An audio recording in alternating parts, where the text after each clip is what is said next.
आसाममध्ये पूर्वेला आणि दक्षिणेला ब्रह्मपुत्रा नदी आणि पश्चिमेला सुबनसिरी नदी यांच्या मध्यभागी माजुली हे जगातलं सर्वात मोठं नदीवरचं बेट आहे।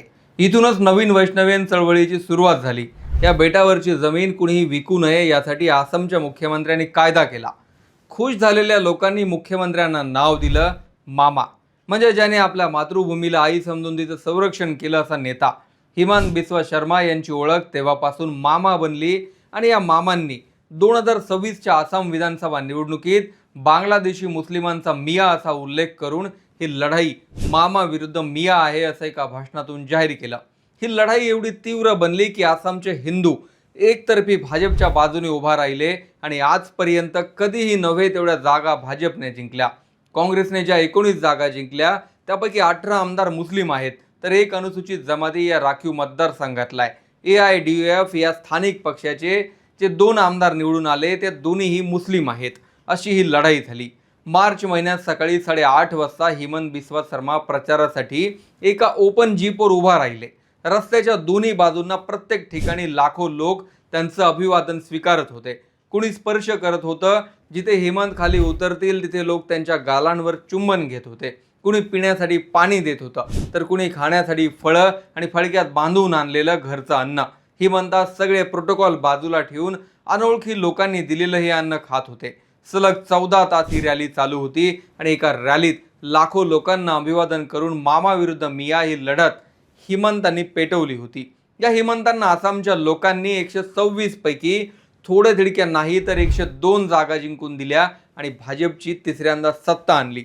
हिमंतांचा दुसऱ्यांदा मुख्यमंत्री होण्याचा मार्ग मोकळा झाला। ज्या हिमंतांची ओळख मामा बनली त्यांनी नॉर्थ ईस्टमध्ये भाजपची पाळमुळं कशी खोलपर्यंत रुजवली आहेत आणि या माणसाचं नाव ऐकूनही बंगाली मुस्लिम घामाघूम का होतात त्याची स्टोरी मी या व्हिडिओत सांगणार आहे। नमस्कार, मी विशाल, तुम्ही पाहताय story.com। व्हिडिओला सुरुवात करण्यापूर्वी आठवण, या चॅनलवर तुम्ही नवीन असाल किंवा सबस्क्राईब केलेलं नसेल तर story.com ला सबस्क्राईब जरूर करा। आसाम भारताच्या स्वातंत्र्यापासून जवळपास 1970च्या दशकाच्या अखेरपर्यंत राज्यात काँग्रेसचं एक हाती वर्चस्व होता। पण 1979 नंतर परकीय घुसखोरीच्या मुद्द्यावरून सुरू झालेल्या आंदोलनाने आसामचं राजकारण पूर्णपणे बदलून टाकलं। त्या काळात बांगलादेशातून मोठ्या प्रमाणात स्थलांतर होत असल्याचा आरोप करण्यात आला आणि स्थानिक आसामी या समाजात आपली भाषा, संस्कृती आणि राजकीय ओळख धोक्यात येत असल्याची भावना तीव्र झाली।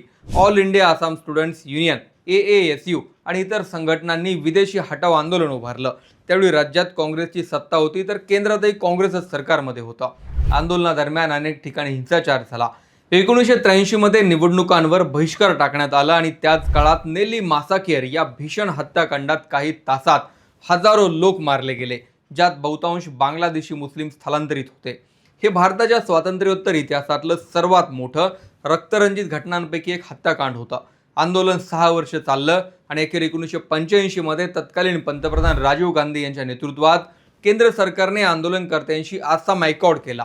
या करारानुसार 1971 नंतर आसाममध्ये आलेल्या परकीय नागरिकांची ओळख पटवून कारवाई करण्याचं आश्वासन देण्यात आलं। यानंतर आंदोलनामधूनच आसाम गण परिषद हा प्रादेशिक पक्ष तयार झाला आणि 1985च्या निवडणुकीत त्यांनी काँग्रेसला पराभूत करून सत्ता मिळवली। भाजपची सुरुवातीची ताकद आसाममध्ये अत्यंत मर्यादित होती। 1990च्या दशकात भाजपने घुसखोरी विरोधी मुद्दा आक्रमकपणे मांडायला सुरुवात केली आणि हळूहळू शहरी मध्यमवर्गीय मतदारांमध्ये आपली पकड मजबूत केली। पण भाजपच्या या सगळ्या प्रयत्नांना बळ मिळालं ते काँग्रेसमधला मातबर नेता असलेले हिमंता भाजपात आल्यानंतर। हिमंता बिस्वा शर्मा यांचा राजकीय प्रवास हा ईशान्य भारतातील सर्वात प्रभावी पॉवर शिफ्ट म्हणून पाहिला जातो।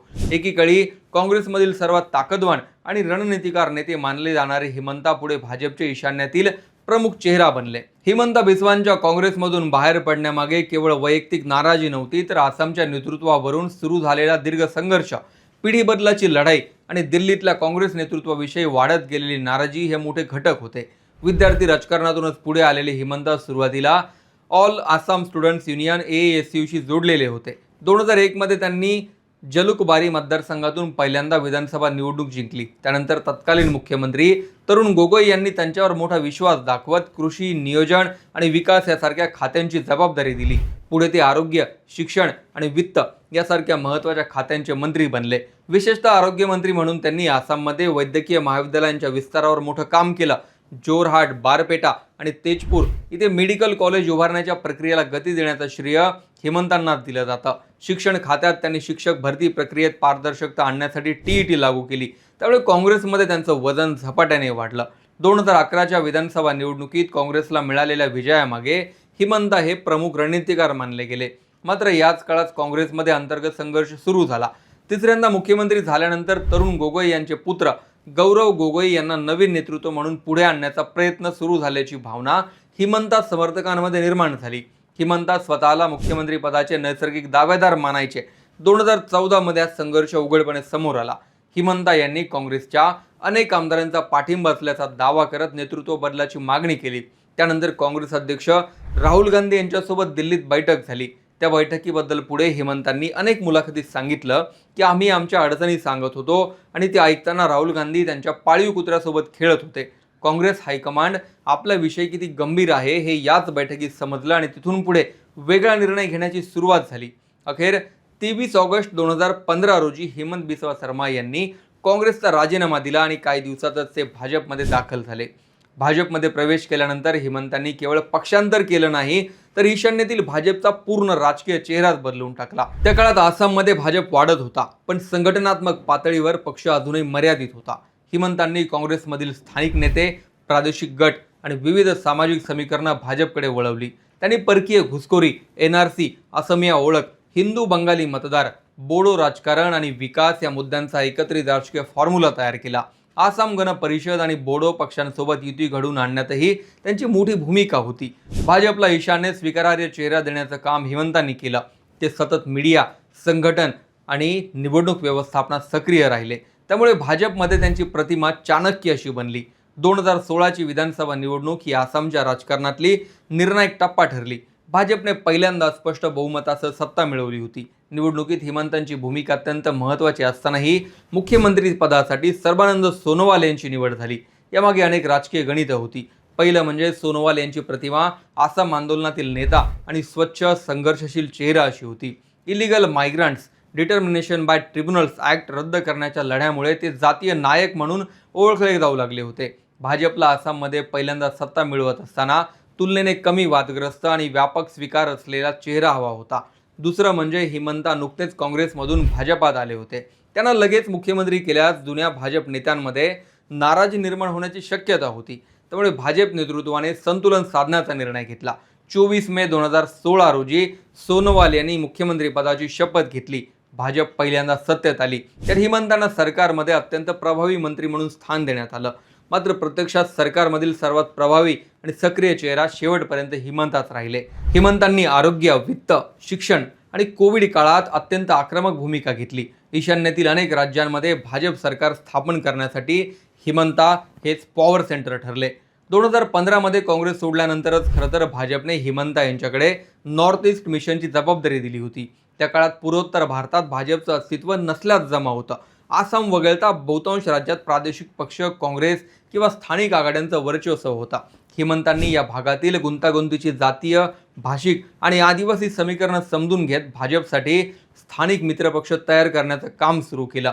त्यांनी नॉर्थ ईस्ट डेमोक्रेटिक अलायन्स म्हणजेच नेडा या आघाडीच्या माध्यमातून विविध प्रादेशिक पक्षांना भाजपसोबत आणलं. त्यांनी दिल्लीतल्या हिंदी पट्ट्यातील पक्षाची भाजपची प्रतिमा बदलून स्थानिक ओळख जपणारा राष्ट्रीय पक्षाची मांडणी करण्याचा प्रयत्न केला. 2016ला आसाममध्ये भाजपची सत्ता आल्यानंतर हिमंतांचा प्रभाव आणखी वाढला. त्यानंतर त्यांनी अरुणाचल प्रदेश, मणिपूर, त्रिपुरा, नागालँड आणि मेघालय या राज्यांमध्ये भाजप किंवा भाजप समर्थित सरकार स्थापन करण्यात भूमिका निभावली. विशेषतः त्रिपुरामध्ये डाव्या पक्षांचा तब्बल 25 वर्षांचा किल्ला उद्ध्वस्त करून 2018 मध्ये भाजपला सत्ता मिळवून देणं हा मोठा राजकीय टर्निंग पॉईंट मानला जातो. मणिपूरमध्ये भाजप सर्वात मोठा पक्ष नसतानाही त्यांनी प्रादेशिक पक्षांना एकत्र आणत सत्ता स्थापन केली. मेघालय आणि नागालँडमध्येही स्थानिक पक्षांशी व्यवहार कुशलतेने युती करून भाजपला सत्तेच्या केंद्रात आणलं गेलं. या रणनीतीचा 2019च्या लोकसभा निवडणुकीत भाजपला मोठा फायदा झाला. पूर्वोत्तर भारतातल्या 25 पैकी तब्बल 18 जागांवर भाजप आणि त्यांच्या मित्रपक्षांनी विजय मिळवला. आतापर्यंत या जागा भाजपला कधीही मिळत नव्हत्या. आसाममध्ये भाजपने 14 पैकी 9 जागा पहिल्यांदाच जिंकल्या. अरुणाचल प्रदेशमधल्या 2 जागा मिळवल्या. त्रिपुरात पहिल्यांदाच 2 जागांवर विजय मिळवला. तर मणिपूरमध्येही पक्षाने मजबूत कामगिरी केली. पूर्वोत्तरमध्ये काँग्रेसची पकड मजबूत करून भाजपला राष्ट्रीय स्तरावर स्वीकारार्ह पक्ष बनवण्यामागे हिमंतांची संघटन कौशल्य आणि निवडणूक व्यवस्थापन शैली निर्णायक ठरली. पूर्वोत्तरमधले स्थानिक नेते ज्यांना दिल्ली कधीच आवडत नव्हती, अशा नेत्यांच्या अमित शहा यांच्यासोबत बैठका करून दिल्या आणि पूर्वोत्तरच्या ज्या मागण्या होत्या, ज्या समस्या होत्या, त्या जागेवरच मंजूर करून घेतल्या. पूर्वोत्तर राज्यांमधला कित्येक वर्षांचा दिल्ली विरुद्ध पूर्वोत्तर हा संघर्ष हिमंतांनी संपुष्टात आणला. यामुळे भाजपच्या केंद्रीय नेतृत्वात हिमंता यांचं महत्त्व प्रचंड वाढलं. नरेंद्र मोदी आणि अमित शहा यांच्या दृष्टीने हिमंता हे केवळ आसामचे नेते राहिले नाहीत, तर ईशान्येतील भाजपचा मुख्य चेहरा बनले.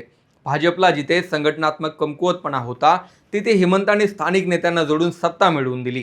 त्यामुळे पक्षात त्यांची प्रतिमा अत्यंत आक्रमक, निवडणूक जिंकून देणारे आणि जलद राजकीय गणित मांडणारा नेता अशी तयार झाली. पुढे 2021 मध्ये त्यांना आसामचं मुख्यमंत्रीपद देण्यामागे हीच वाढती राजकीय ताकद आणि पूर्वोत्तरमध्ये भाजप विस्तारातील त्यांचं योगदान हा सर्वात मोठा घटक मानला गेला. दुसऱ्यांदा आसाममध्ये बहुमत मिळवल्यानंतर 9 मे 2021 रोजी भाजप विधिमंडळ पक्षाच्या बैठकीत मावळते मुख्यमंत्री स्वतः सर्बानंद सोनोवाल यांनीच हिमंत बसवा शर्मा यांच्या नावाचा प्रस्ताव मांडला. त्यानंतर हिमंतांची मुख्यमंत्रीपदी निवड झाली. भाजपने हिमंतांना मुख्यमंत्री करण्यामागे स्पष्ट राजकीय गणित होतं. पहिलं म्हणजे 2016 ते 2021 या काळात त्यांनी स्वतःला उत्कृष्ट निवडणूक रणनीतिकार आणि प्रशासनक्षम नेता म्हणून सिद्ध केलं होतं, जे अमित शहा आणि नरेंद्र मोदी यांच्या मनावर छाप पाडणारं होतं. दुसरं म्हणजे आसाममध्ये भाजपची सामाजिक आणि निवडणूक यंत्रणा मोठ्या प्रमाणावर हिमंतांभोवती केंद्रित झाली होती. तिसरं म्हणजे ईशान्य भारतातील भाजप विस्ताराचं प्रमुख श्रेय हिमंतांना दिलं जाऊ लागलं. चौथं म्हणजे ते अत्यंत आक्रमक, जलद निर्णय घेणारे आणि सतत दृश्यमान राहणारे नेते म्हणून उदयाला आले. NRC, CA, मदरसा सुधारणा, बेकायदेशीर स्थलांतर, हिंदुत्ववादी भूमिका आणि कल्याणकारी योजनांचा एकत्रित वापर करून त्यांनी भाजपचा मतदार वर्ग मजबूत केला. यावेळच्या विधानसभा निवडणुकीत हिंदू मतदार पूर्ण ताकदीने भाजपच्या मागे उभा राहिला. गौरव गोगोई ज्यांना एकेकाळी मुख्यमंत्री बनवण्याची काँग्रेसची तयारी होती, ते सध्या लोकसभेत काँग्रेसचे उपनेते आहेत आणि आसामचे प्रदेशाध्यक्षही आहेत. पण आसाममध्ये आपली पुन्हा सत्ता येईल अशी त्यांना अपेक्षा होती आणि जोरहट या मतदारसंघातून त्यांनी आमदारकी लढवली. पण हिमंतांनी अगदी साधा उमेदवार देऊन त्यांना पाडलं. काँग्रेसच्या मातब्बर नेत्यांची जी मुलं होती, त्या सगळ्यांचा यात पराभव करून हिमंतांनी घराणेशाही संपवली. मामा विरुद्ध मिया बनलेल्या निवडणुकीत जे हिमंता दुसऱ्यांदा मुख्यमंत्री पदाची शपथ घेत आहेत, त्यांची ही स्टोरी आहे. व्हिडिओ आवडला असेल तर लाईक, शेअर, सबस्क्राईब करायला विसरू नका.